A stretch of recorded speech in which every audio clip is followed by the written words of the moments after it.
उत्तर प्रदेश कांग्रेस के प्रवक्ता अंशु अवस्थी जी हमारे साथ है। सर, अविनाश पांडे जी का एक बयान आया, उसके बाद राजनीतिक गलियारों में चर्चाएं तेज हो गई है गठबंधन को लेकर। उन्होंने कहा कि अनिवार्यता नहीं है कि गठबंधन हो 2027 में, क्या कहेंगे? देखिए, 2027 को लेकर कांग्रेस पार्टी उत्तर प्रदेश की 403 विधानसभा सीटों पर तैयारी कर रही है। उसी को लेकर ये हमारा संगठन सृजन चल रहा है और हम चाहते हैं कि इस प्रदेश में एक ऐसी सरकार बने जो युवाओं के रोजगार पर बात करे, दलितों पिछड़ों के जो अधिकार हैं जिसको लगातार लेकर कांग्रेस संघर्षरत रही है उस पर बात करें, प्रदेश में विकास की बात हो, ना कि दिन रात धार्मिक ध्रुवीकरण की बात हो। तो हम 403 विधानसभा सीटों पर तैयारी कर रहे हैं और कांग्रेस का प्रथम और अंतिम उद्देश्य है कि भारतीय जनता पार्टी को हराना। अब उस हराने के लिए अगर जहां पर कोई राष्ट्रीय नेतृत्व निर्णय लेता है, कोई बात करता है, तो उसको भी हम मानेंगे, सहर्ष मानेंगे। लेकिन हमारा उद्देश्य 403 विधानसभा सीटों पर चुनाव की तैयारी है, उसी को लेकर संगठन सृजन हो रहा है। आदरणीय महासचिव अविनाश पांडे जी, प्रदेश अध्यक्ष श्री अजय राय जी के नेतृत्व में जो समाजवादी पार्टी की तरफ से समर्थन दिया गया है आम आदमी पार्टी को दिल्ली के, इसलिए ये बयान आ रहे हैं क्या? आप लोग नाराज है क्या इससे?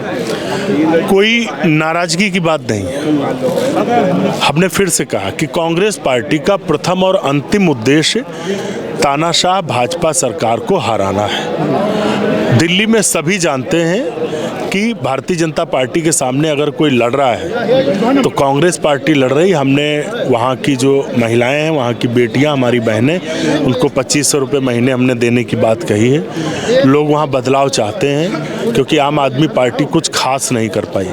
जिस दिल्ली को शीला दीक्षित के विकास के नाम से जाना जाता था, 15 साल बाद भी आज भी शीला दीक्षित जी के ही विकास को याद किया जा रहा है। इसलिए कांग्रेस पार्टी वहाँ लड़ रही। समाजवादी पार्टी किसको समर्थन दे रही वो राजनीतिक दल, उनका निर्णय है, लेकिन हम मजबूती से लड़ रहे हैं और भारतीय जनता पार्टी को हराएंगे, आप देखिएगा। सवाल तो सर ये खड़े हो रहे हैं कि 27 तक आप लोग साथ रहेंगे कि नहीं रहेंगे, ये सवाल खड़े हो रहे हैं। देखिए, हमने क्या कहा कि 27 में साथ रहेंगे कि नहीं रहेंगे, ये निर्णय राष्ट्रीय नेतृत्व को लेना है। हमारी तैयारी 403 विधानसभा सीटों पर है, हम पूरी मजबूती से तैयारी करेंगे। हमारा उद्देश्य साथ रहने से ज़्यादा भारतीय जनता पार्टी को हराना है और समाजवादी पार्टी को भी इस बात को समझ लेना चाहिए कि जब जब कांग्रेस पार्टी उनके साथ खड़ी हुई है तभी उनकी ताकत बढ़ी है। उपचुनाव में वो अकेले लड़े, परिणाम आपके सामने है। लोकसभा में हम साथ में थे, परिणाम आपके सामने है। 2019 का लोकसभा चुनाव समाजवादी पार्टी अकेले लड़ी, परिणाम आपके सामने है कि वो बुरी तरीके से हारे। तो कांग्रेस पार्टी की सोच, कांग्रेस पार्टी की विचारधारा, कांग्रेस पार्टी के नेतृत्व से उत्तर प्रदेश और देश की जनता इत्तेफाक रखती है। ये बार बार जब जब गठबंधन हुए तब उसके परिणाम में दिखा है, जब नहीं हुए तब भी दिखा। इस बात को समाजवादी पार्टी को समझना पड़ेगा कि कांग्रेस के बिना वो भारतीय जनता पार्टी के सामने खड़े नहीं हो सकते। अच्छा, मिल्कीपुर में भी उपचुनाव होने जा रहा है, वहाँ पे कांग्रेस का क्या रोल है?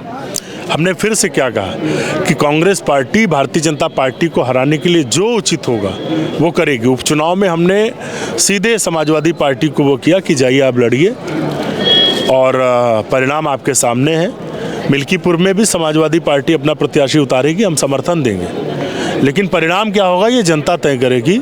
कांग्रेस के बिना समाजवादी पार्टी नहीं लड़ सकती, ये बार बार बात साबित हुई है। 2019 के चुनाव में भी, इस जो विधानसभा के 10 सीटों के उपचुनाव हुए इनमें भी, हमारा जब 2024 में गठबंधन था तब के परिणाम है कि आज भारतीय जनता पार्टी बहुमत से बहुत दूर रह गई।